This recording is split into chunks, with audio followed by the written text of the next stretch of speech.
Hey Blake, hope you're well. When the team has a bullpen game, is there a communication to you all from the coaches on kind of when you should be ready or with the expectation for you to be going in at any point? Or is it so situational that you really just have to watch the game to kind of get an idea as when you could be going in? Uh, so I think our organization does a great job game planning. It's not like we're just running into a bullpen game and going on a whim on who's going to go in to face who. I think they have like perfect scenarios, and in a perfect world, you know who you're facing the whole way through. Um, we're facing a really good big league team, so people are going to get hits. You know, even on the best days, runs get scored, tighter situations present themselves. So you're gonna have to like probably bob and weave a little bit, finding different matchups to get you through maybe a tighter situation early, or things roll smoothly and everybody faces who they're supposed to. I think yes, people are going to know who they're going to face at some point in the game. The inning, kind of determines whether there's a few base hits sprinkled in there, what part of the lineup you're facing, on who's going to go get those matchups. And then you played in 3 out of 4 games and then had 5 days off. What is it like when you are kind of being used so much and then taking a break and then just being prepared for each outing? I mean, competitively, it sucks. I mean, you just always want to compete, but you take those days because there's going to be times, like you said, where you're used, 5 out of 7, 3 out of 5. It kind of balances itself out. So you thank the Lord for your time off and use it to your advantage to rest up and refine your craft a little bit on some things that maybe you feel like you can clean up. But yeah, there's when our starters are going, 7, 8 innings, pitching into the eighth, for, most of that stretch, kind of takes away opportunities for guys in the bullpen. And we've got guys that are trying to get matchups. We have guys who are trying to throw to stay fresh. Some of those games we had larger leads, and that kind of dictates who's going to throw as well.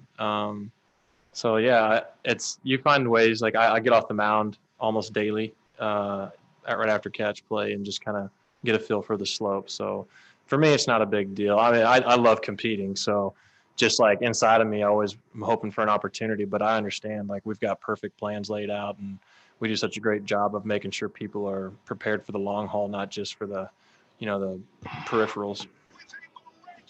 Thanks, Blake. Next question from Dave Vassay. Go ahead. Hey Blake, so much of the attention was on starting pitching coming into this season after the short 60 games last year. But have you changed anything about your routine going from that sprint to what is now the normal marathon? Have you tried to do anything on your own to try to, I don't know, readjust to this type of season? I think the biggest thing that a lot of our guys did last year, it's not so much adjusting right now, because I think if you're adjusting right now, you're behind the 8 ball. I think last year the biggest benefit you could have done, and the biggest advantage you could have given your organization and yourself and your teammates, is to treat the COVID break as a regular season still, because you take that off and you don't throw at all. Granted, some people have to listen to their bodies and do what they have to do to get healthy for those last 60 games that we ended up playing running into the playoffs. But if you were healthy, you should have been taking advantage of that time, whether it's, 2 hard bullpens a week as a reliever, trying to work yourself into a simulated 50 outings a year. So that way you're not going straight from 30 outings, pitching through the playoffs, and maybe, 22 during the regular season last year, straight into, 60, 70 outings, pushing maybe 80 if you go deep into the playoffs.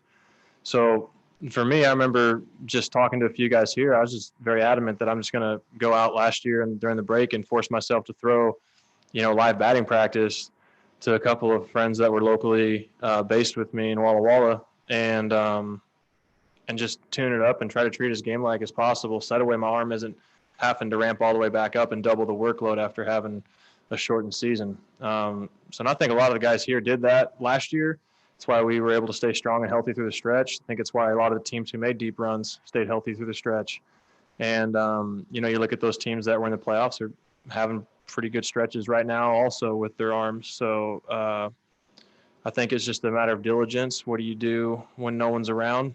And the work ethic is going to pay off and pay dividends. And, we're, to be determined, like there's really no way of judging how that, 60 game season bounces into 162, but you do the best you can and just leave it up for, like I will say chance, but you just trust the work, because I've been in the league this is my 8th year, and every year I've had to go out and go 162. So if I went, like, logically, if I'm going to use common sense, I should be trying to push myself to throw as close to 162 last year, even if we didn't have a 162.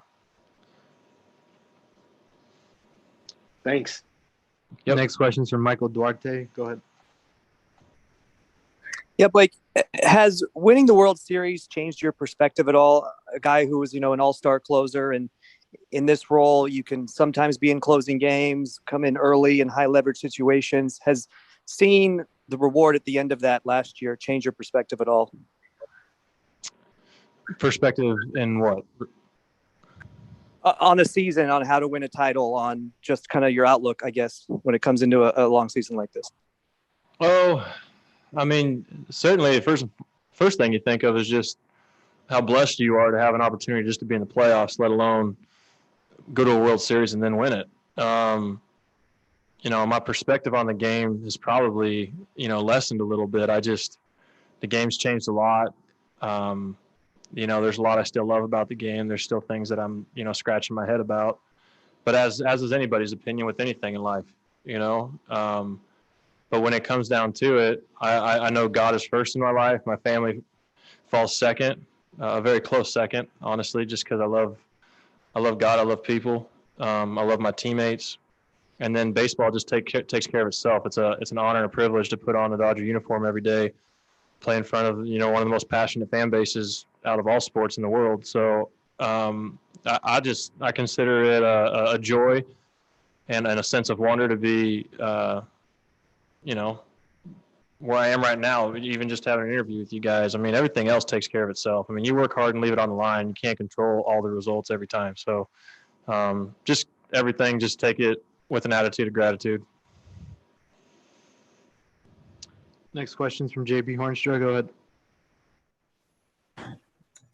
Hey, Blake, just to follow up on something you just mentioned there, what about baseball has you scratching your head still at this stage of your career? Oh man, you're trying to get me in trouble. I'll probably defer that. I mean, I'll just put it this way. I'm all for, a lot of the flair and stuff. I mean, people are going to be who they got to be. It's kind of what's been embraced. I just miss old school baseball, man, when baseball was just like a pure sport. I love the game. There's a lot to love about it. The energy's great. There's a lot of young, talented, energetic players. But I'm one for nostalgia. I like the old school, almost like ghost-like figures, iconic players that, just kind of went about their business, and it was almost like you couldn't believe that you're really like in the presence of watching them play when you came to a ballpark, everything. And a lot of it's just social media now too, if you think about it. We get to create our own platform and we got a guy on our team that does it phenomenally. And there's so much talent in our division. And to be honest, like it's like a grain of salt it's like a two-edged sword, because I do enjoy watching all the energy and some of the flair in the game. But, I think just me personally, if I had to take a preference, I just kind of miss old school baseball.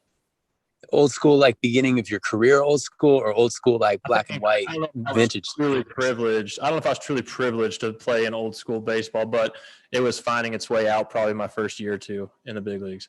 And that's okay. Like, things change, life goes on. We're still very, very blessed. There's a lot to hold on to here. But, like when you have changes across the board from like leadership and then new talent and new generations of players, like it's going to happen, and that's fine. And it's, it is what it is. Like, there's a lot of fun and excitement to be had in the game right now.